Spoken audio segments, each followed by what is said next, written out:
Hi, everyone. My name is Tracy Goldstein, and I am co-founder and co-president of St. Louis Friends of Israel. I want to first say thank you to everybody for joining us today. We have with us Bassem Eid, who is not just a hero and a courageous individual for speaking his truth on the situation going on in Israel and his desire to see coexistence, but he's also a friend to me. 3 years ago, when St. Louis Friends of Israel was founded, Bassem Eid was our first speaker. And so it's always touching to have him with us. I also want to say, before I turn it over to Cheryl Dorchinsky from the Atlanta Israel Coalition, thank you to Cheryl, to Lee, to the city of Atlanta. And for those of you that don't know this, the region of Yokneam and Megiddo in Israel is an area where Atlanta and St. Louis share the love of that region. And so we find it very, very fitting that we work together and network. And as I sit here today talking to all of you, I could not be prouder of the networking and friendship and teamwork that St. Louis Friends of Israel and the Atlanta Israel Coalition does together. And we're excited for all sponsorship opportunities and opportunities to work together with other people to bring excellent speakers like Bassem to the forefront. So with that, I'm going to turn it over to Cheryl and say again, thank you so much for joining us today. Am Yisrael Chai and Shavua Tov.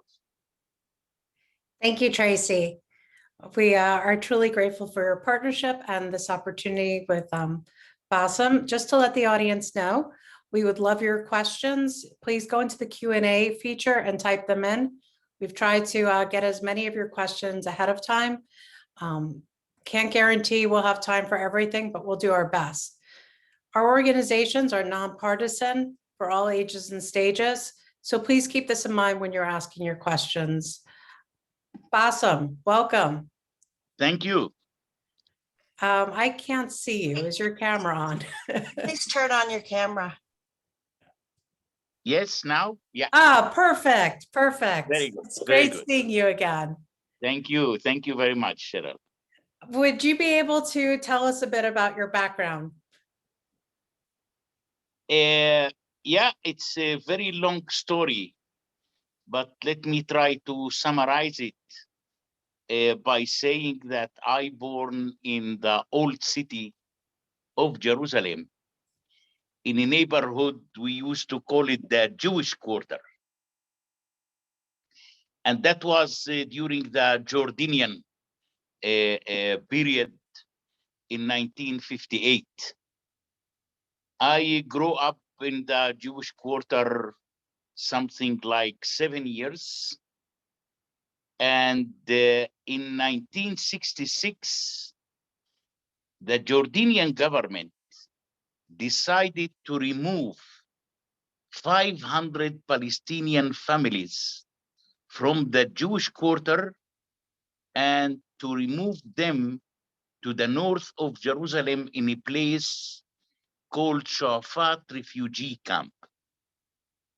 So who made me refugee is the Jordanians, by the way. No explanation at all why the Jordanian government decided to evacuate 500 families from the Jewish Quarter to the north of Jerusalem to Shuafat refugee camp. So I grown up in a refugee camp for 33 years, from 1966 till 1999. And the Jordanians removed us from the Jewish Quarter exactly 1 year before the 67 war. And I don't think that there is anybody around the world who can explain to those 500 families why the Jordanian government took such kind of action, especially 1 year before the 67 war. Till today, I have 6 brothers who are still living in that refugee camp. So I am visiting the refugee camp something like once a month to go and to see my brothers over there. I know how much life is horrible inside a refugee camp. You know, all of these refugee camps has been founded by what we call UNRWA, the UN Relief and Works Agency, which is established by the United Nations in 1952. So UNRWA right now, ruling the Palestinians something like 70 years, ruling the Palestinian refugees for 70 years, and nobody knows exactly why UNRWA still keeping the Palestinian refugees as hostages inside the refugee camps. Nobody knows exactly when UNRWA really will solve the problem of the Palestinian refugees. And this is how, unfortunately, the Israeli-Palestinian conflict is still going on, still continuing.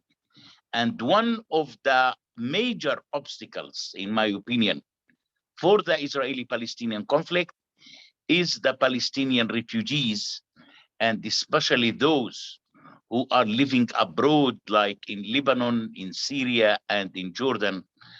And this is unfortunately why I used to say that the Israeli-Palestinian conflict is unsolvable conflict, because looks like that the international community is really not so interesting to solve the Israeli-Palestinian conflict, but they are still very interesting to continue the Israeli-Palestinian conflict. Thank you for sharing that. We Thank don't you. see in our media, but it seems like there are some protests going on right now against Hamas.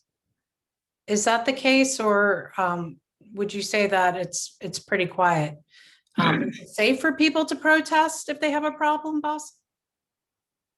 See, I used to say, Cheryl, since long time, that unfortunately the Hamas is, let me say, using their own people in Gaza, and they are not care to sacrifice the 2 million innocent people living in the Gaza Strip.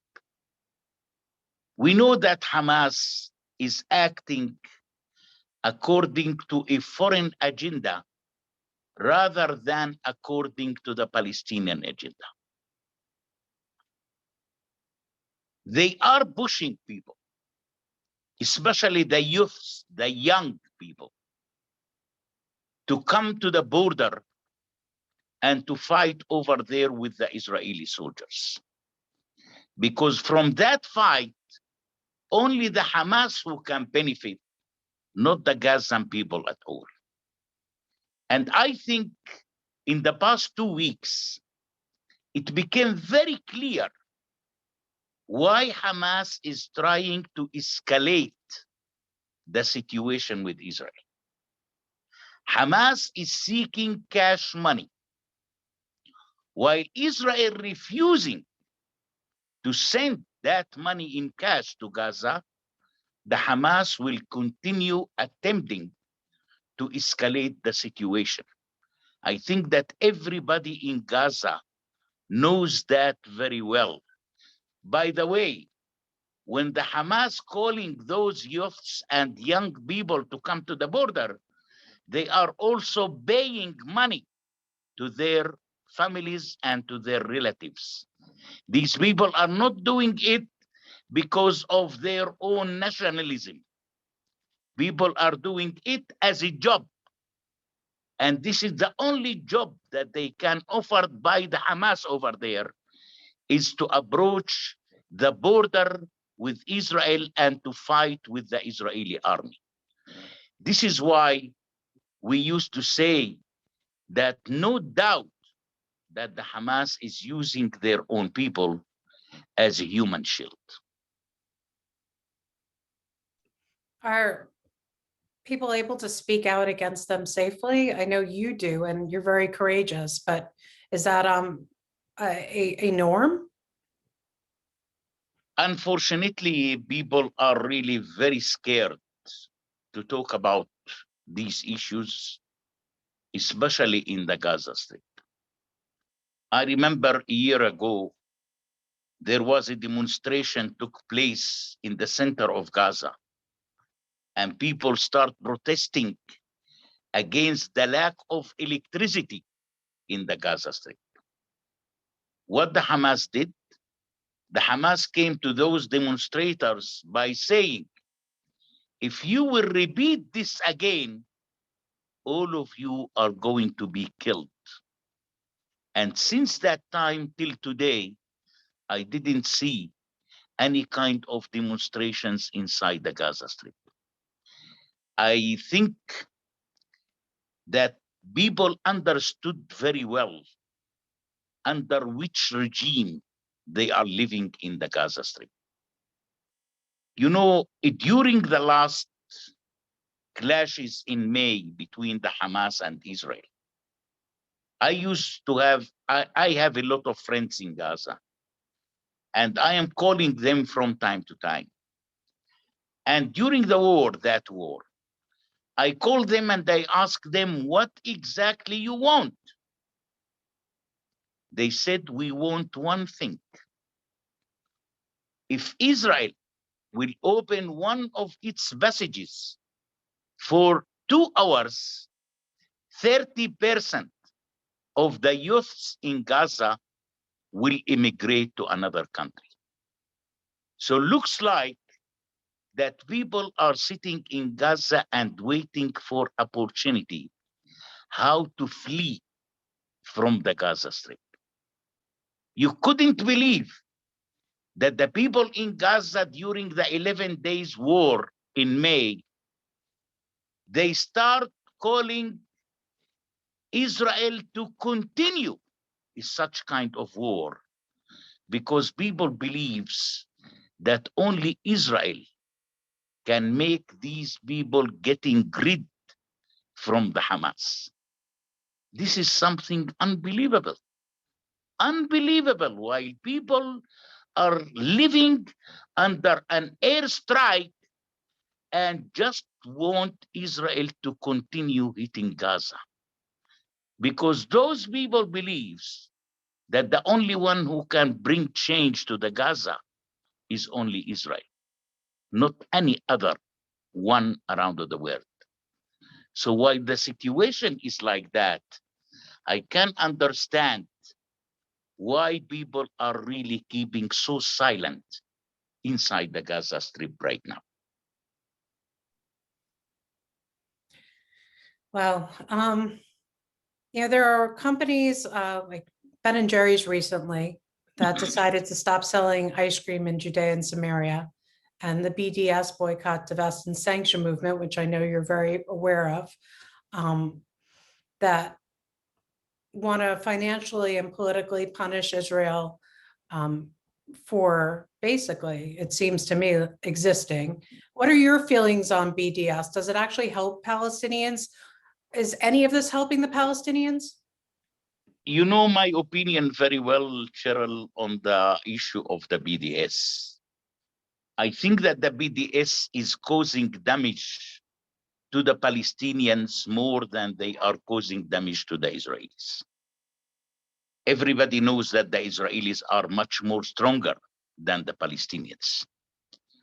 So the BDS is like any other organization or any other country around the world, that they are just using the Palestinians rather than they are helping the Palestinians. I didn't see any help from the BDS to the Palestinians since this rubbish organization established. I think that these people activities are just causing harassment to the Palestinian families and to the Palestinian workers. Unfortunately, those people or that organization, the BDS, still have a huge support, unfortunately, in Europe and in the United States, especially in the campuses in the United States. Cheryl, I want all the audience here to understand one thing, that in the West Bank and in the Gaza Strip, we have no one member of BDS. No one member of BDS. The BDS is acting from their own warm houses in California, in Columbia University, in France, in the UK, in Germany, but not in the refugee camps in the West Bank or in the Gaza Strip. And everybody should have to know why these people are acting from there, not from here. Because these people are much more trying to defend their own political agenda rather than to help the Palestinians. And I think this is one of the major problems of the Palestinians, that everybody is just using us rather than helping us. If it is an organization, if it is a country, if it is a leadership, whatever it is, they are just using the Palestinians. And we noticed that since 1948 until today, what we, the Palestinians, really achieved from the international community or from the international organization. Zero thing we achieved. So this is the time why I am trying to tell the Palestinians that you should have to start taking initiatives. If you want your life to be much better, you should have to hold the key and not to let that key in the other hands. Yeah. You know, it's interesting. You mentioned initiatives, but you've also said that, they fear for their lives. And I know that you were locked up for speaking out. You were actually put in prison. So it's clear that, these people, unfortunately, are so caught up in the middle of all this. And from what you said, being held captive, really. Right. Do you see a way of changing this? Like, what can we do to help, if anything? See, unfortunately, we don't have here, the Palestinians, we don't have that enough sources to use in terms to change the situation. As you can see, the both sides, the Gaza Strip and the West Bank, are living under a kind of a dictatorship. And that dictatorship will never, ever allow people even to think about any coming change for their own lives. Secondly, I think that the American people can do much more than I can do. The American people can impose more and more pressure on their own representatives to tell them what is really going on, and to tell your politicians that the solution of the Israeli-Palestinian conflict is not a political solution. It is an economic solution. You know, Cheryl, I used to say that the majority of the Palestinians here are people who are seeking dignity rather than identity. And dignity, you can approach it only via an economic prosperity. And this is what we are seeking right now. And this is what the politicians around the world should have to understand that probably the economic prosperity to the Israeli-Palestinian conflict, maybe it will pave the way towards peace in the near future. But unfortunately, the leadership, the international community right now, trying to keep a blind eyes on the economic prosperity and focusing more and more on the political issues. This is why I am accusing the international community that they are much more interested in the continuation of the Israeli-Palestinian conflict rather than in the solution of the Israeli-Palestinian conflict. Look to some leaders, especially in Europe, when they are standing up by saying that if Israel is not going to resume the peace negotiations with the Palestinians, we are going to recognize the Palestinian state. Which state you are going to recognize? A state which is in a lack of infrastructure of state. A state which is in a lack of economy of a state. A state where is more than 2/3 of its populations are still living in refugee camps. This is not the state that I am dreaming. I think that those leaders should have to understand one important fact. And the fact is that the state must have to be built before it's recognized. Thank you. That's very insightful. And I'm quite sure that, many of our viewers haven't heard that perspective before, because we don't see this in our mainstream media. We don't hear this in a lot of messaging. And I'm not sure if you're familiar with the latest globalized Intifada movement that has sprouted out. Bassem, are you?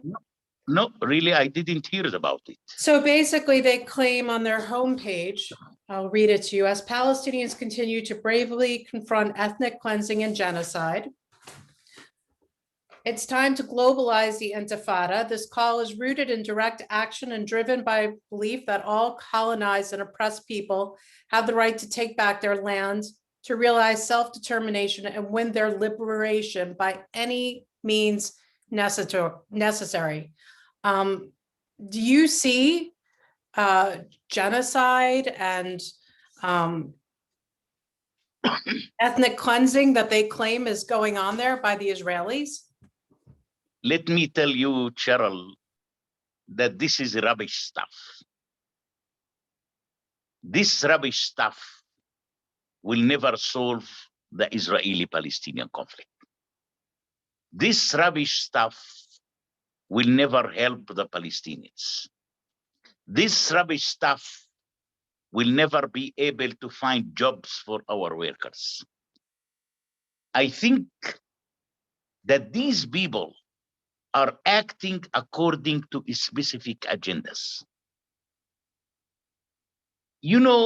I used to tell the Palestinians, and especially, by the way, the Israeli Arabs, if you are not satisfied to live in Israel, maybe you can move to Syria or to Iraq or to Yemen. Maybe there will be better than here.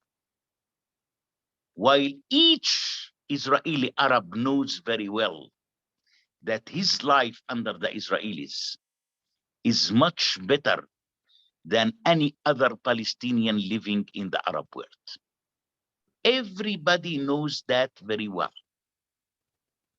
This is how I am facing those Israeli Arabs, that their gangsters during the 11 days of war in May, they destroyed everything inside Israel, especially in the joint cities over there, in Lud, in Ramle, in Yafo, in Haifa.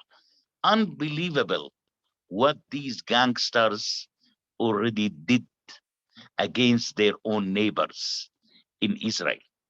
So this stuff will never ever benefit the Palestinians. I think that when people talking about Israel, that it's committing a genocide, I think that these people has no idea what does it mean a genocide. Those people who are calling Israel apartheid, they have no idea what does it mean an apartheid. Listen, we are living very well, and we will continue living beside the Israelis, beside all of these rubbish organizations, whatever their agenda is going to be. And I think that we are the Palestinians who are still holding the key for a better life with the Israelis. And you're speaking to us from Jerusalem right now, correct? From Jericho, Okay. yeah, right. What would you say to people who think this is very one-sided and do not understand the nuances of what's really going on here? See, that's a problem. That's really one of the real problems here. That sometimes people are talking about the conflict while they have no idea what is the conflict is about. That's, creating obstacles towards any future solution of the conflict. People has no idea what is going on. Now, there are some people who don't want to open their eyes and to look to the facts on the ground. That's also another problem. And there are some people that their information is based on a biased media. Media also is playing a very horrible role in the Israeli-Palestinian conflict. And those who are laying on the media will continue spreading a misinformation about the Israeli-Palestinian conflict. I think that if anyone wants to understand the Israeli-Palestinian conflict, he should have to appear inside the conflict. Without appearing here and living the conflict, you will never ever be able to understand what is the conflict is about. So those who are living abroad, I think that they have also their own problems to deal with. Forget the Israeli-Palestinian conflict.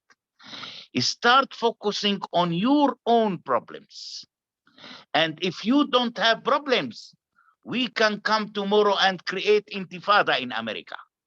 So we will keep all the American people very busy over there.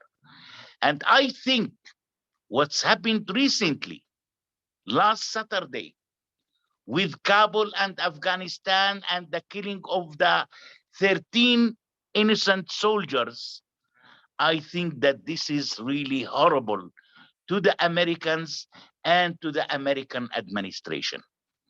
We noticed, Cheryl, last Friday, 2 days ago, when Biden met with the Israeli Prime Minister Naftali Bennett, they talk about a very important issues, which is the Israeli-Palestinian conflict wasn't among them.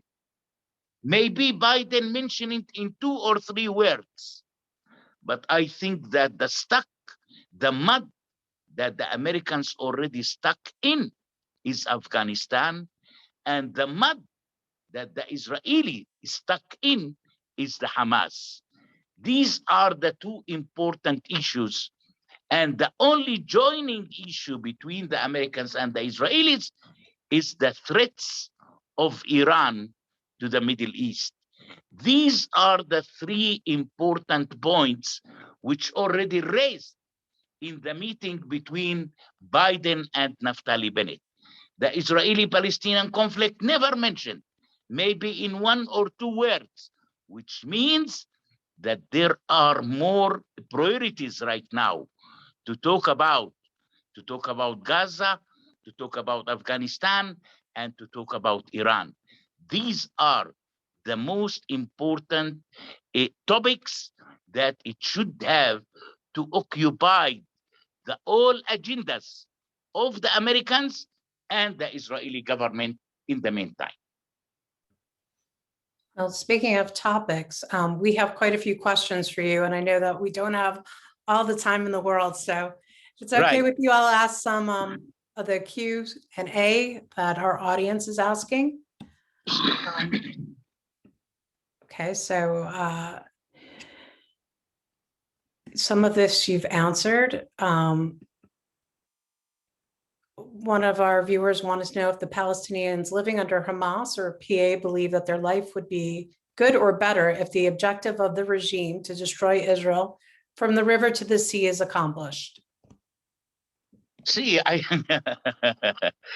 I don't think that realistic people are thinking anymore about between the river and the sea.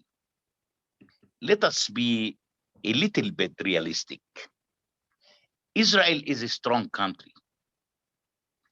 Israel is not so easy to trash it from the map at all. No.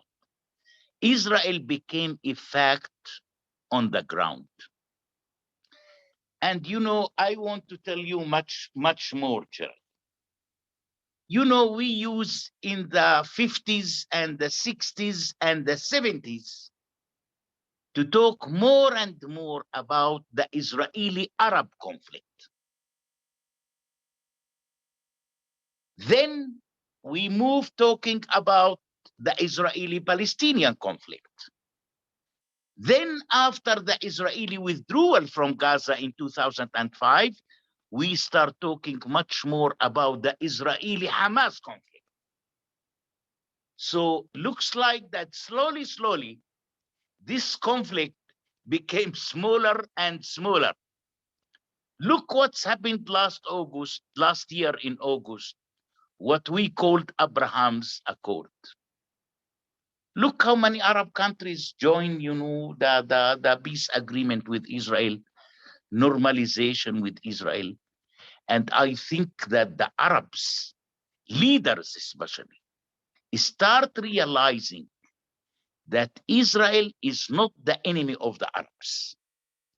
Israel is not the enemy of the Muslims. Israel only can benefit the world in two important elements. The first one is the high tech. The second one is security. And that's exactly what the world really needs, especially in the Middle East. So those who are thinking about trashing Israel or about Palestine from the river to the sea, I think if there is any, probably we are talking about a couple of thousands who are not really representing the Palestinians. I think if they will make any survey tomorrow among the Palestinians in the West Bank and in Gaza, I believe that over 90%, over 90% will say that they prefer to live under Israel rather than under the Hamas and the PA in the West Bank. One of our viewers wrote so many questions. Yeah. We hear that Muslim children are taught to hate Israelis and Jews. If that's the case, what chance does peace have? See, unfortunately, I am very critical to the Palestinian school curriculum. I think that we have a real problem in the school curriculum right now. And the one who should have to be accused on that is UNRWA, the UN Relief and Works Agency, and the international community. Because the only one who is sponsoring is such horrible curriculum is the international community, and mainly Europe. I think that the curriculum must have to be changed as soon as possible.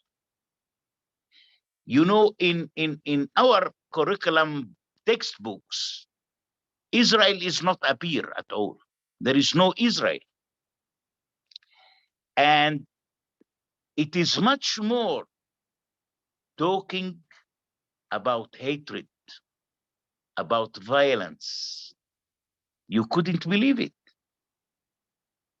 This is why I used to say that we, the Palestinians, probably need 2 or 3 generations to reach peace with Israel. Because everything must have to be changed. Everything must have to be reconstructed. Without reconstructing and without changing, I am still very pessimistic that any peace will take place between the Israelis and the Palestinians. Thank you. Another viewer asked if you would agree that Gaza has such amazing potential to be developed as a very attractive tourist destination, if only its leadership would be removed and replaced. Unfortunately, so. tourism can't be on the agenda until the humanitarian issues are overcome. I believe so, Cheryl. You know, Cheryl, when Ariel Sharon, the former Israeli prime minister, when he announced about his peace plan and how he is going to withdraw from Gaza, I remember that some of the Palestinian leadership members start running from one TV channel to another TV channel by saying, if Israel will withdraw from Gaza, we are going to make from Gaza Singapore. I wasn't in Singapore, but I am still wondering if the situation in Singapore right now is similar to Gaza. I think that we, the Palestinians, almost destroyed in Gaza what remains from the Israelis. We destroyed it. So I believe with the Hamas, Gaza never ever will be quiet. Gaza will never ever will be developed. Gaza will never ever will be reconstructed. I think that this is one of the major obstacles for the Palestinian cause is the Hamas and how the Hamas is ruling Gaza. And don't forget, while the Hamas will continue ruling Gaza, that means that the Palestinian people are completely separated and divided. The West Bank divided from Gaza, the Fatah divided from the Hamas. And while the Palestinians will continue being separated and divided, forget any peace initiative in the near future. So all that aid that's sent there, what is it used for? If it's not getting to the people or to improve economic development in those regions. Any idea? You have to ask those who are providing the aid, why they are providing the aid and for whom they are providing the aid. I think that the international community knows very well how much the Palestinian leadership are corrupt, how much the Hamas is corrupt. But while they know that they are so corrupt, still they continue providing them with millions of dollars every month. And this is one of the issues why the majority of the Palestinians are really very upset on the international community. Because the international community is the only one who is trying to keep a blind eyes on the corruption of the PA in the West Bank and the corruption of the Hamas in the Gaza Strip. And while these leaderships will continue with their corruption, forget any kind of a good future for the Palestinian people, and forget any kind of establishment of a state for the Palestinian people. Because corruption is destroying countries right now around the world. Look to Africa. Look to the Middle East. These countries completely destroyed because of the corruption of their own leaders.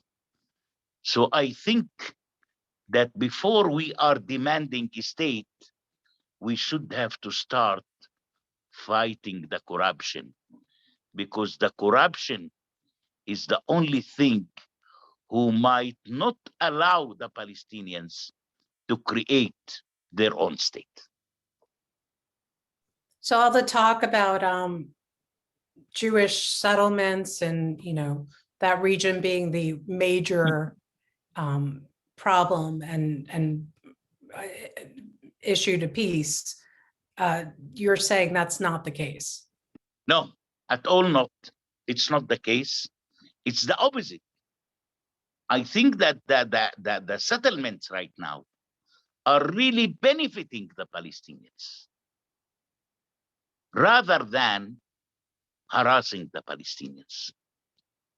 Cheryl, you have to understand that these days we have 15,000 Palestinian workers who are working in the settlements in the West Bank. We, the Palestinians who are building the houses of the settlers, not the Thai people, not the Turkish, not the Filipino. We are, and we are very proud to say it, because we want to survive. We want to guarantee the future of our children. Settlements is not the problem. I think that the corruption of the Palestinian Authority and of the Hamas is the real problem of the Palestinians. At least from the settlements, we have a little bit of income. We are surviving from working in those settlements. Imagine, I used to say, imagine that the Israeli settlements one day will impose a boycott on the Palestinian workers. What will happen? What will happen? Will the BDS find jobs for them?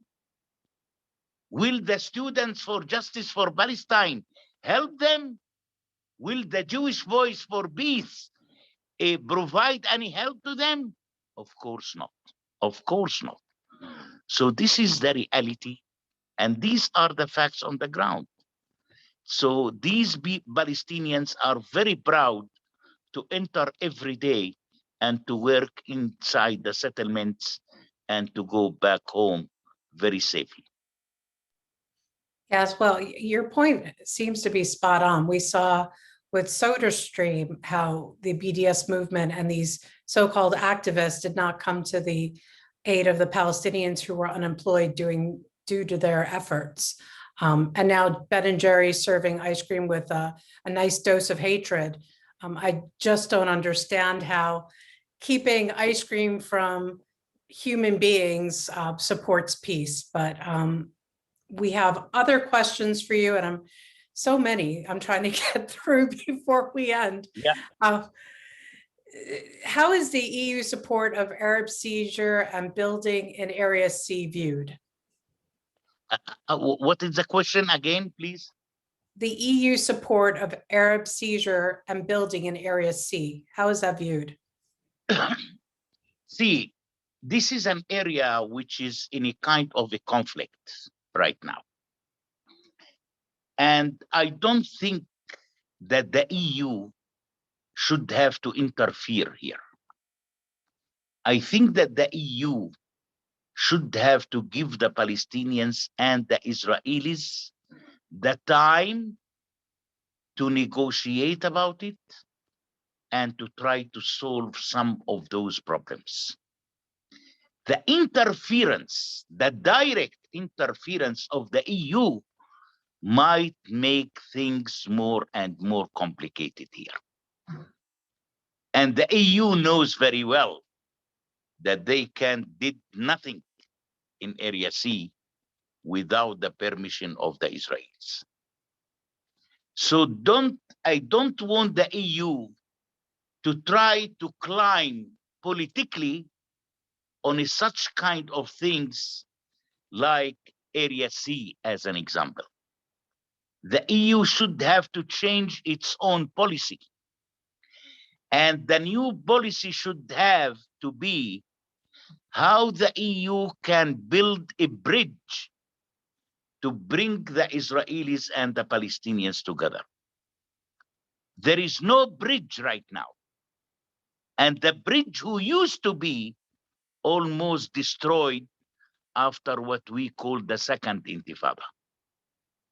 And no initiative right now from the international community to reconstruct that bridge in terms to allow the Israelis and the Palestinians to approach each other. I don't think that the EU should have to interfere in this topic. And I think that this is something should have to be subjected to negotiations between the Israelis and the Palestinians. And I believe that the Israelis are very aware about the needs of the Palestinians. If there is one country around the world who is aware about the Palestinians, is only Israel, by the way, not the other 21 Arab countries around the world. So let the EU rest in peace, let me say, and give the opportunity to the Israelis and the Palestinians to solve their own problems by their own. Speaking of problems, it's been a while since there's been an election over there, huh? Yeah. Any talks of one coming up? Is there anything that you personally have opinions for when it comes to Abbas and what could happen after? See, nobody really knows, Cheryl, what will happen after Abbas. But I am quite sure about one thing, that a big fight will start in the West Bank between the Fatah themselves. You know, the Fatah right now is almost divided to 5 or 6 different parties. And there is a huge competition between those parties who is going to replace Abbas. It's not going to be easy. And sometimes I used to say that probably some assassinations will take place in the West Bank after Abbas. And I used to say also that probably Israel will interfere directly to keep the West Bank quiet. So no talkings right now who is going to replace Abbas.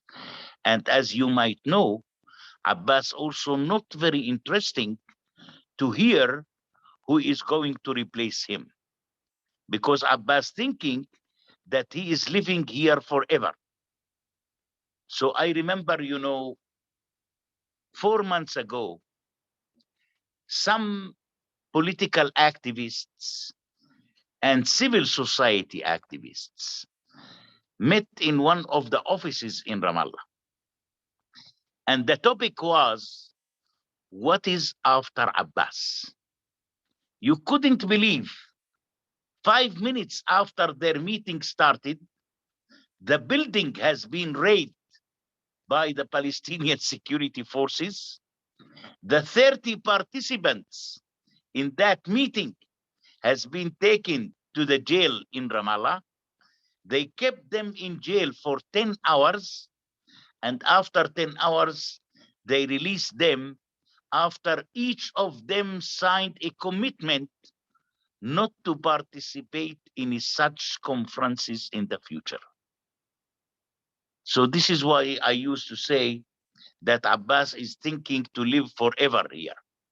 So nobody knows exactly what really will happen, but it's not going to be an easy period in the West Bank, by the way.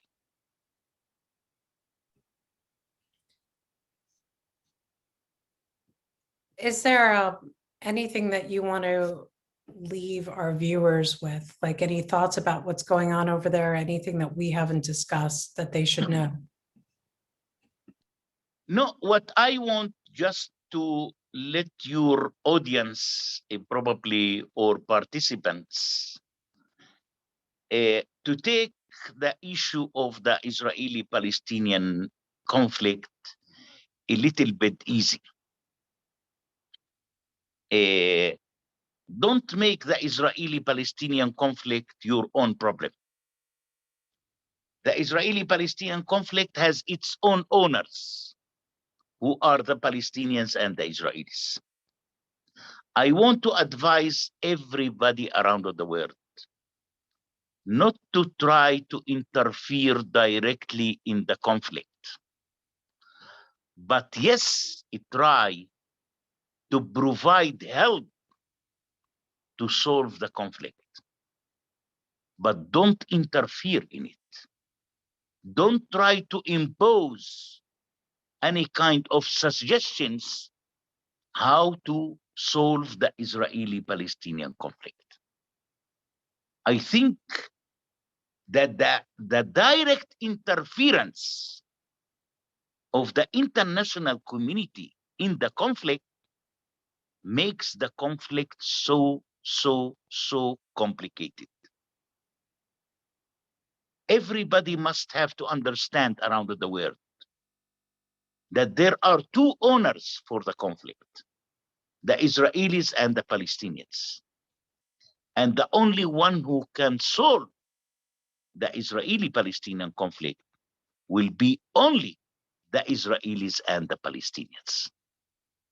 So this is the fact that I want people to start understand. And in the meantime, people should have to stop spreading lies.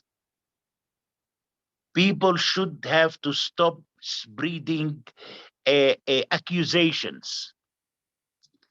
We are living with the Israelis very well. This is the fact that everybody should have to understand.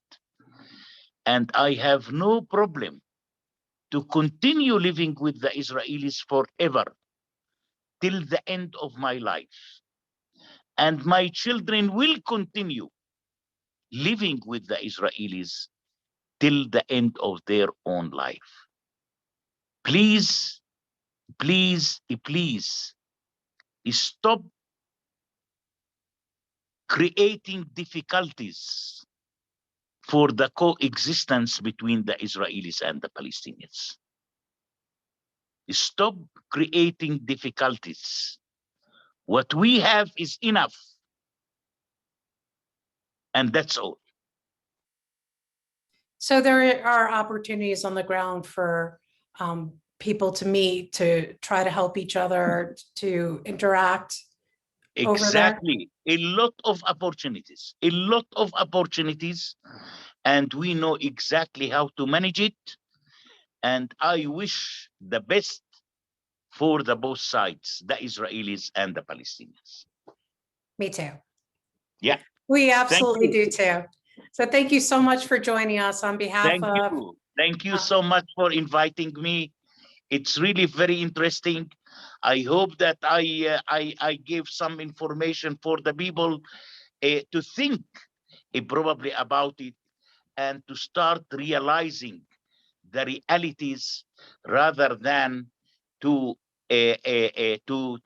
be, let's say, based on the misinformation of the media.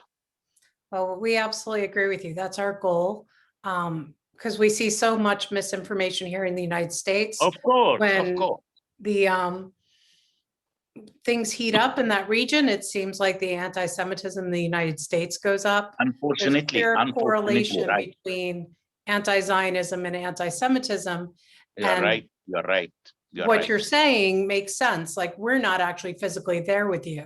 That's why we Exactly. have to rely on your courage to be able to speak with us and tell us what's going on. Exactly.